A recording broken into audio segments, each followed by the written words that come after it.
আমাদের সম্মানিত চেয়ারম্যান সাহেব একটু মন খারাপ করছে। মন খারাপ করারই কথা, ঠিক না? তা আমি আশা করি চেয়ারম্যান সাহেব যদি অন্তত ঘন্টাখানিক আমার পাশে বসে তাহলে এই ভুল ধারণার থাকবে না। কারণ আমার একটা উদ্দেশ্য নিয়ে আমি কথা বলেছি, আমার টার্গেট আছে সামনে। আমি আমার টার্গেট পূরণ করতে পারলে আশা করি আপনারা কেউ মন খারাপ করবেন না। আমি কোন চলছে কোন পরিপ্রেক্ষিতে কথাটা বলেছি আমি ব্যাখ্যা দিচ্ছি ইনশাআল্লাহ আপনাদেরকে। সুতরাং মন খারাপ কেউ করবেন না। আমি প্রথমে বলছিলাম বিশেষ করে তিনটে দলের নাম আমি উল্লেখ করেছি, আর এই তিনটে দলই তো ক্ষমতায় আসছে আমাদের দেশে, ঠিক কি না? এরা তো অস্বীকার করার কিছু নাই। এবার কোরআন থেকে আমরা জবাবগুলো নিয়ে নেই। তাহলে প্রথমে আল্লাহ পাক বলছেন কাফের বেঈমান যারা আছে এরা হলো কোরআনে বাধা দেয়।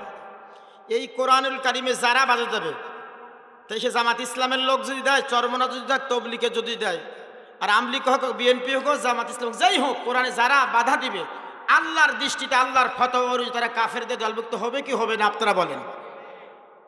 এটা তো আল্লাহর কথা, ঠিক কি না? এই কথাটা আমি সেখানে বলেছি। 2 নম্বর হলো আল্লাহ পাক বলছেন ক্ষমতা, রাষ্ট্রীয় ক্ষমতা আমি যাদেরকে দিব, দেওয়ার পরে ক্ষমতা পাওয়ার পরেও যারা কোরআন দিয়ে রাষ্ট্র পরিচালনা করবে না তাদেরকে আল্লাহ 3টে বৈশিষ্ট্য, তাদের 3টে উপাধি দিয়েছে আল্লাহ দেশে না কোরআনে। ওয়ামাল্লাম ইয়াহকুম বিমা আনসালাল্লাহু ফাউলাইকা হুমুল কাফিরুন ওয়ামাল্লাম ইয়াহকুম বিমা আনসালাল্লাহু ফাউলাইকা হুমুজ জালিমুন ওয়ামাল্লাম ইয়াহকুম বিমা আনসালাল্লাহু ফাউলাইকা হুমুল ফাসিকুন। যারা কোরআনুল কারীম বিচার ক্ষমতা পাওয়ার পরেও কোরআন দিয়ে বিচার করবে না তারা কাফের, তারা ফাসিক, তারা জালেম। এ কথা কার? ভালো করে বুঝলে এ কথা কার? এই কথার আল্লাহ পাকের কথা। তাহলে আপনারা বলেন জালেম, ফাসিক আর কাফের এই 3 দল কি জান্নাতে যাবে না জাহান্নামে যাবে?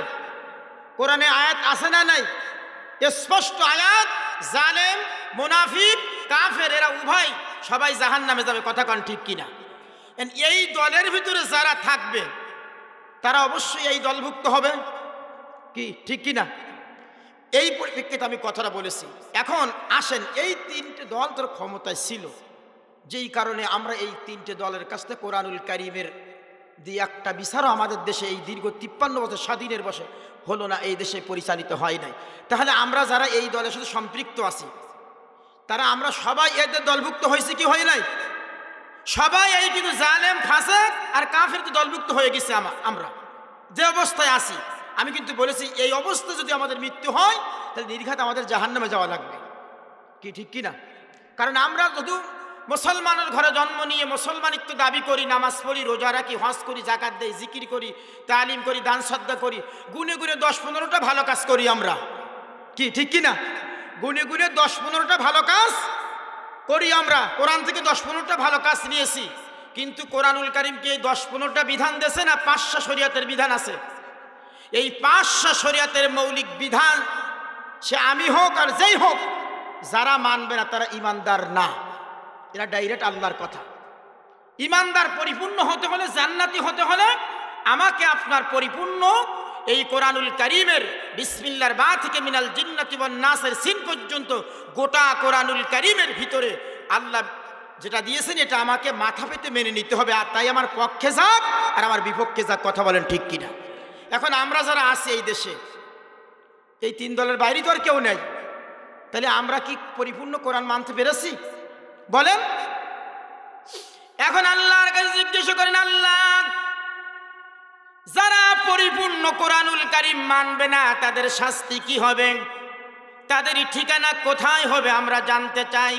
আল্লাহ রাব্বুল আলামিন স্পষ্ট জানাই দিলেন, আফাতুমিনুনা বিবাদিল কিতাবি ওয়া তাকফুরুনা বিবাদ ফামা জাযাউ মান ইয়াফআলু যালিকা মিনকুম ইল্লা খিজুন ফিল হায়াতিদ দুনিয়া ওয়া ইয়াউমাল কিয়ামাতি ইউরাদ্দুনা ইলা আশাদ্দিল আযাব ওয়া মাল্লাহু বিগাফিলিন আম্মা তা'মালুন। জোরে বলেন আল্লাহু আকবার। কার কথা? খেয়াল করেন এবার। আল্লাহ পাক বলেন যারা আমার কোরআনুল কারীমের কিছু মানবে আর কিছু মানবে না, কিছু মানবে আর কিছু মানবে না, এরূপ যারা করবে আমি আল্লাহ রাব্বুল আলামিন তাদের কাছ থেকে সেটা গ্রহণ করব না। যারা এরূপ করবে আমি আল্লাহ পাক দুনিয়ার জীবনে তাদেরকে আমি লাঞ্ছিত করব, অপমানিত করব, হেউ প্রতিপন্ন করব, পদদলিত করব। যেটা আল্লাহ করেছে কি করে নাই? আমরা কোরআনের কিছু মানি আর কিছু মানি না, এই জন্য আজকে পৃথিবীতে আমরা লাঞ্ছিত হচ্ছি। কথা বলেন ঠিক কিনা? সারা দুনিয়ার দিকে আপনি তাকায় দেখেন, গোটা পৃথিবীতে যেদিকে তাকাবেন সেদিকে দেখবেন মুসলমানরা আজকে নির্যাতিত, মুসলমান আজকে লাঞ্ছিত, মুসলমান আজকে অপমানিত হচ্ছে। কথা বলেন ঠিক কিনা? সারা দুনিয়ার যেদিকে তাকাবেন দেখবেন মুসলমান মার খাচ্ছে। কাশ্মীরে মুসলমান মার খায়, ফিলিস্তিনে মুসলমান মার খায়, আফগানে মুসলমান মার খায়, ইরাকে মুসলমান মার খায়, ইরানে মুসলমান মার খায়, মায়ানমারে মুসলমান মার খায়, ভারতে মুসলমান মার খায়, সর্বোপরি আমার বাংলাদেশে মুসলমান মার খায় কি খাই না? তাহলে আমরা মার খাচ্ছি না, কারণ কি? আল্লাহর কোরআন বলছে ফামা জাযাউ মান ইয়াফআলু যালিকা মিনকুম ইল্লা খিজুন ফিল হায়াতিদ দুনিয়া। দুনিয়ার জীবনে তারা মার খাবে, লাঞ্ছিত হবে, অপমানিত হবে। কোরআন কিছু যারা মানবে আর কিছু যারা মানবে না, সেই দলভুক্ত আমরা পড়ে গিয়েছি, যার কারণে আজকে মার খাচ্ছি আমরা। এটা হলো দুনিয়ার শাস্তি আমাদের। আর কিয়ামতের দিন আল্লাহ বলেন ইলা আশাদ্দিল আযাব, আমি কিয়ামতের দিন ওই সকল মানুষদেরকে আমি কঠোর শাস্তির দিকে নিয়ে যাওয়া হবে। তার মানে সেই কঠোর শাস্তির জায়গা হলো জাহান্নাম। কথা কন ঠিক কিনা? তাহলে আমরা যারা আছি, আমরা যদি পরিপূর্ণ কোরআন না মানি তাহলে কি আমরা কি আল্লাহ পাকের জান্নাতে যেতে পারবো? কোনোভাবেই সম্ভব না। এই জন্য আমার ভাইয়েরা আমি বলেছি কিনা, প্রিয় ভাইরা আমার, এত কিছু রাসূলুল্লাহ বলার পরেও মক্কার কাফের বেঈমানরা যখন একেবারে মানবেই না, তারা ঘাড় ফিরাই যখন চলে যাচ্ছে, রাসূল বলো নবী, রাসূলুল্লাহকে আল্লাহ পাক বলো নবী শোনো, এরা ঘাড় ফিরাই চলে যাচ্ছে, এদের সামনে তুমি আমি আল্লাহ রাব্বুল আলামিন তোমাকে একটা ঘটনা শোনাই, এই ঘটনাটা তুমি এই মক্কার কাফের বেঈমানদেরকে শোনায় দেন। জোরে বলেন সুবহানাল্লাহ। এবার বিশ্বনবীকে আল্লাহ পাক একটা ঘটনা শোনালেন, যেই ঘটনাকে আল্লাহ পাক কোরআনুল কারীমের ভিতরে আল্লাহ পাক উল্লেখ করে বলেছেন, নবী আজ থেকে হাজার হাজার বছর আগে এই পৃথিবীর একজন বড় স্বৈরা শাসকের জীবনী, স্বৈরা শাসকের ইতিহাস আমি আল্লাহ তোমাকে শোনাই দিলাম। এই ইতিহাসটা তুই মক্কার কাফের বেঈমানদেরকে শোনাইয়া দাও। কি ইতিহাস শোনালেন আল্লাহ রাব্বুল আলামিন? সেই বনি ইসরাইলের ফেরাউনের ইতিহাস রাসূলুল্লাহর সামনে বর্ণনা করলেন, ও নবী। সুতরাং এই ফেরাউনের ইতিহাস আমি আল্লাহ তাআলা তোমার কাছে উপস্থাপন করতেছি। যেই ফেরাউন দীর্ঘ 400 বছর ক্ষমতার মসনদে ছিল, এই 400 বছর পরে আমি আল্লাহ রাব্বুল আলামিন তার অন্তরে কম্পন সৃষ্টি করলাম, ভয় সৃষ্টি করলাম। একটা স্বপ্নের মাধ্যমে আমি আল্লাহ রাব্বুল আলামিন তার অন্তরে ভয় সৃষ্টি করলাম। জোরে বলেন সুবহানাল্লাহ। প্রিয় ভাইরা আমার, 400 বছর ক্ষমতার মসনদে বসা এই ফেরাউন 400 বছর পরে আল্লাহ রাব্বুল আলামিন তাকে একটা স্বপ্ন দেখালেন। ফেরাউন একটা স্বপ্ন দেখল। কি স্বপ্ন দেখল? ইতিহাসের পাতায় লেখা, ফেরাউন স্বপ্ন দেখলেন ছোট্ট একটা বাচ্চা, 7 থেকে 8 দিন বয়সের একটা বাচ্চা দূর থেকে ছুটে এসে, ফেরাউন তখন চেয়ারে বসা, দূর থেকে ছুটে এসে ফেরাউনের মুখে একটা ঘুষি মারল। এমন যদি ঘুষি মারতেন ফেরাউন, তার ওই রাজকীয় চেয়ার থেকে তিনি উল্টে পড়ে গেছে। তার সমস্ত দেহর ব্যথায় জর্জরিত হয়ে গেছে। ফেরাউন স্বপ্ন দেখার পরে ঘুম ভেঙে গেল। তড়িঘড়ি করে তার সমস্ত লোকদেরকে ডাকলো যে আমি গভীর রাতে একটা ভয়ঙ্কর স্বপ্ন দেখেছি, এই স্বপ্নের তাবির কি তোমরা বলো। ফেরাউনের দরবার, রাজ দরবারে কিছু লোকজন থাকতো, তারা হলো ফেরাউনের কর্মচারী।